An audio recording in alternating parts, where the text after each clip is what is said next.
శివ అనే పర్సన్, ఇబ్రహీంపట్నంలో ఉండే పర్సన్ ఈ కంట్రీ వచ్చి అమ్మాయిల వీడియోస్ తీసి బ్లాక్ మెయిల్ చేయటం వల్ల అందులో ఒక అమ్మాయి మా కంపెనీ ఎంప్లాయర్ అవ్వటం వల్ల మాకు కంప్లైంట్ చేయడం జరిగింది.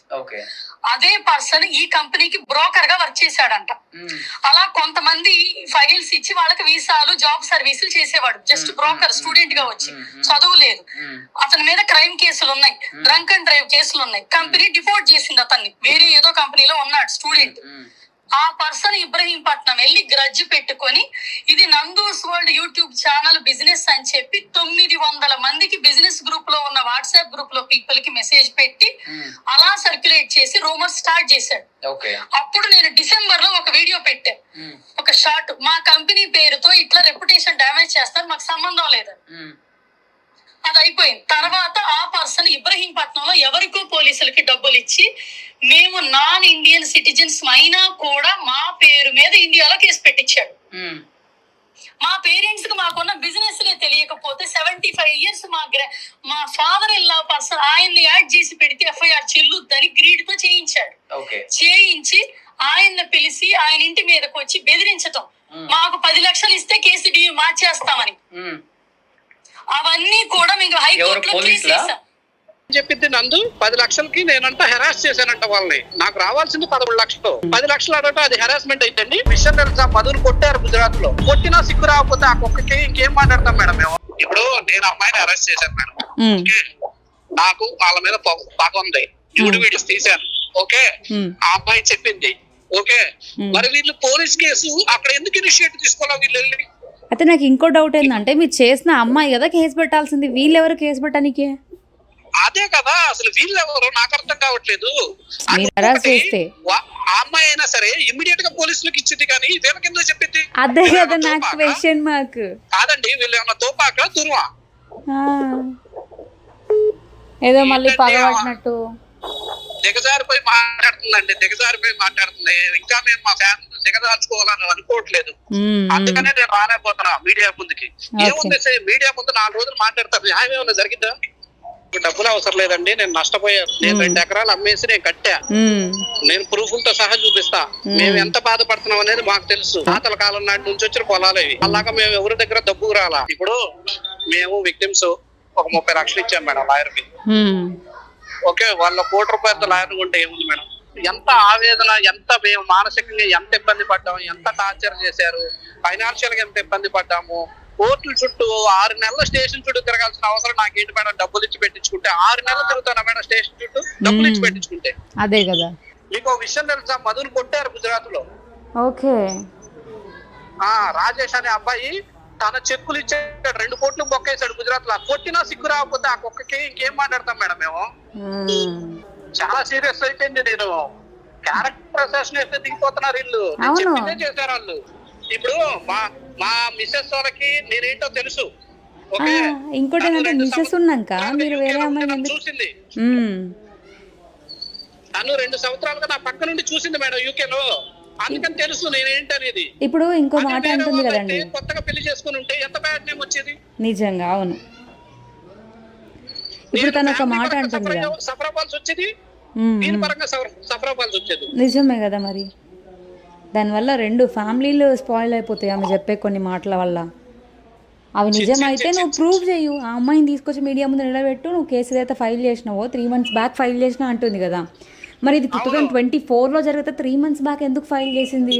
నేను ఇప్పుడే మా యూకే వాళ్ళకి ఫోన్ చేసి నా మీద ఏదో కేసు ఫిల్ చేస్తున్నాను కదా, ఆ ప్రూఫ్లు పెట్టించుకొని కాస్త నా మీద ఎంక్వైరీ చేయండి అయ్యా. మీరు ఎంత డబ్బులు అయితే అంత డబ్బులు నేను ఇస్తాను, ఎందుకంటే ఇది నా క్యారెక్టర్ సంబంధించింది, చూసుకోండి అయ్యా అని కూడా చెప్పాను. ప్లస్ ఇంకోటి ఏంటంటే, ఒక అమ్మాయిని ఎవరినో అబ్యూజ్ చేశారు, వీడియోస్ చేశారని చెప్పి ఆ కాల్లో విన్నాము. అది వాస్తవం ఎంతో రైట్ ఎంతోనే నేను మాట్లాడినండి. I don't comment on that. But అలాంటి అఫెన్స్ ఏదన్నా యూకేలో జరిగితే that is the biggest problem అనమాట. ఆ పర్సన్ కి, ఆ విక్టిమ్ కి ఎంత సెక్యూరిటీ ఇస్తారంటే అంత సెక్యూరిటీ ఇస్తారు. వాళ్ళు వచ్చి మీ దగ్గర చెప్పుకొని మీరు ఎంప్లాయ్మెంట్ ని తీసేసి అంత టైం కూడా ఇవ్వరండి ఇక్కడ police. So that is also absolutely wrong. అది ట్రూ ఎంతనో ఫాల్స్ ఎంతనో నేను దాని మీద కమెంట్ చేయను. బట్ ఏదన్నా ఇన్ఫర్మేషన్ ఉంటే మీరు వ్యాలిడ్ గా ఎవిడెన్స్ పెట్టండి, అంతేగాని అది అందరికీ ఆపాదిస్తూ జనరలైజ్ గా మేమందరము డ్రైవింగ్ చేసాము, మేమందరము ఫీమేల్స్ ని అరెస్ట్ చేసామన్నట్టు జనరలైజ్ గా చేస్తే మాకు కిడ్స్ పిల్లలు ఉన్నారు, మాకు ఫ్యామిలీస్ ఉన్నారు. మీరు ఎలాగా మాట్లాడుతున్నారో ఇట్లా మాకు ఫ్యామిలీస్ ఉన్నారు, మా హస్బెండ్ చేసిన దానికి నా మీదకి ఎందుకు వస్తున్నారు, నాకు ఇన్ఫ్లుయెన్స్ ఉంది కాబట్టి వస్తున్నారు అని చెప్పడం అబ్సల్యూట్లీ రాంగ్ అండి. మాకు కిడ్స్ ఉన్నారు, మా ఫ్యూచర్ కూడా ఉంది ఇక్కడ యూకే లాస్ లో ఒక లైసెన్స్ ఏదన్నా మిస్టేక్ జరిగితే, ఒక డ్రైవింగ్ లో అఫెన్స్ ఉంటే వాళ్ళని వీసా క్యాన్సిల్ చేసి పంపించే రైట్ ఎవరికి లేదండి, పోలీసెస్ కి ఉండదండి. అది సో అది సింపుల్ గా ఒక కమ్యూనిటీ వర్కో లేకపోతే ఒక లైసెన్స్ లో మాకు 16 పాయింట్స్ ఉంటాయి, 12 పాయింట్స్ ఉంటాయి. అవి మైనస్ చేసుకుంటూ వెళ్తారు కానీ వీసా డ్రైవింగ్ లైసెన్స్ అనేది క్యాన్సిల్ చేస్తారు కానీ వీసా క్యాన్సిల్ చేసి రిటర్న్ పంపించారు. అదొక కాల్లో చెప్పారు.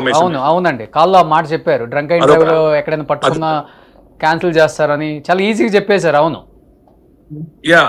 అది అబ్సల్యూట్లీ ఫాల్స్ అండి. ఓన్ డెస్టినీ రిక్రూట్మెంట్ నుంచి వాళ్ళ నందూస్ కిచెన్ లో జాబ్ కోసం అని చెప్పి నన్ను తీసుకున్నారు, మా వైఫ్ ని. తీసుకున్న క్రమంలో 1.5 year జర్నీ చేశాము. 1.5 yearలో 2 సార్లు 3 సార్లు మాత్రమే వాళ్ళు శాలరీస్ రన్ చేయడం, ఇలా జరగడం వల్ల మా లైసెన్స్ వీసా అనేది క్యాన్సిల్ అయింది. రివోక్ అవ్వడం వల్ల ఇప్పుడు నేను మా వైఫ్ని కిడ్స్ని ఇండియాకి పంపించేసి నేను వేరే వీసా కోసం ట్రై చేస్తూ ఆ బ్రిడ్జ్ వీసాలో కంటిన్యూ చేస్తున్నాను ఇప్పుడు ప్రస్తుతానికి. స్టార్టింగ్ లో మాకు హెల్ప్ చేస్తున్నట్టు 2-3 మాటలు ఉంటాయి తప్ప తర్వాత ఎటువంటి కమ్యూనికేషన్ ఉండదు. తను చాలా తక్కువ మాట్లాడతాడండి. మరి ఈ స్కామర్స్ కి అలవాటో లేమో తెలియదు కానీ చాలా తక్కువ మాట్లాడుతూ 100 మెసేజ్లు చేస్తే ఒకదానికి ఇర్రిలవెంట్ గా సమాధానం చెప్తాడు కానీ అట్లాంటిది అసలు మాకు ఇన్ఫర్మేషన్ ఇవ్వడు సరిగా. మేము ఎవ్రీ మంత్ పేరోల్ రన్ చేయండి, ఎవ్రీ మంత్ శాలరీస్ రన్ చేయండి, మాకు అది ఇంపార్టెంట్.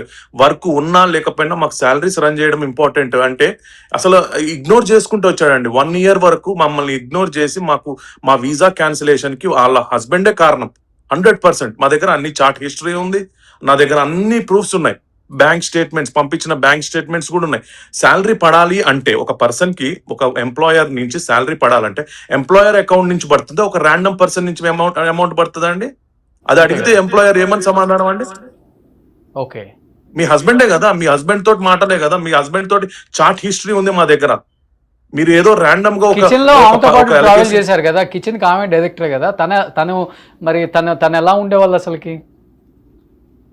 తను అంటే ఫస్ట్ స్టార్టింగ్ లో మా వైఫ్ తోటి కలిసారండి. తర్వాత ర్యాండమ్ గా ఎప్పుడన్నా కలిసారో లేదో తెలియదు మా వైఫ్ కి.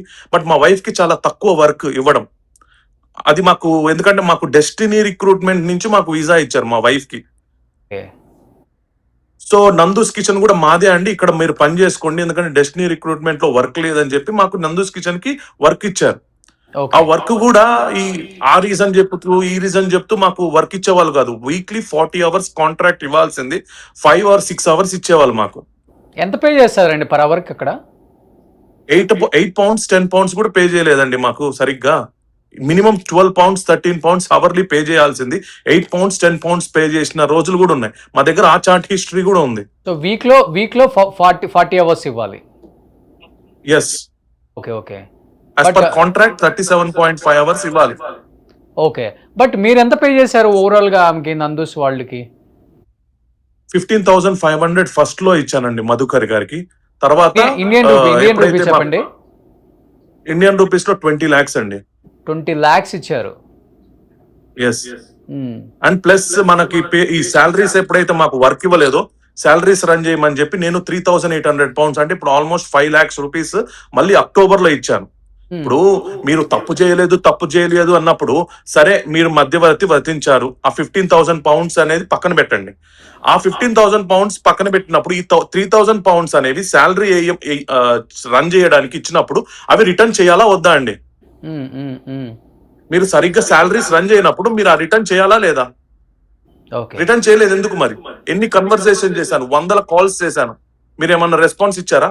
మీ హస్బెండ్ ని ఫస్ట్ క్వశ్చన్ చేయండి, ఏం దరిద్ర పని చేశావు, మా అందరినీ, మా ఫ్యామిలీ, మీ హస్బెండే మీ ఫ్యామిలీని నాశనం చేస్తున్నాడు, మేం కాదు. మీ హస్బెండ్ మీ పిల్లల భవిష్యత్తు నాశనం చేస్తుంది మీ హస్బెండ్ మధుకర్ జాగర్లమూడి. మీరు ఫస్ట్ క్వశ్చన్ చేయాల్సింది అతన్ని, బయటికి రమ్మని చెప్పండి. మీరు ఒకవేళ మీరు మంచి వాళ్ళు అయితే, నందనా గారు చెప్తున్నా, మీరు మంచివారైతే మీ హస్బెండ్ ని ముందర తీసుకొచ్చి జస్టిస్ ముందర నిలబెట్టండి. తప్పు కాకపోతే ప్రూవ్ చేసుకోమని చెప్పండి. అంతేగాని రాంగ్ ఎలిగేషన్స్ మా మీద వేసి మమ్మల్ని ఏదో విక్టిమ్స్ ప్లే చేస్తున్నామని చెప్పి మా మీద తప్పు చెప్పకండి. యూకేలో నేను 2 హైకోర్టు నుంచి రిట్ వచ్చింది. మీకు పర్సనల్ గా మీ హస్బెండ్ కి ఎంప్లాయర్ ఈమెయిల్ ఐడికి నేను పంపించాను. ఎందుకు రెస్పాన్స్ ఇవ్వలేదు చెప్పండి? క్వశ్చన్ చేయండి, క్వశ్చన్ ఆన్సర్ చేయండి వీటన్నిటికీ.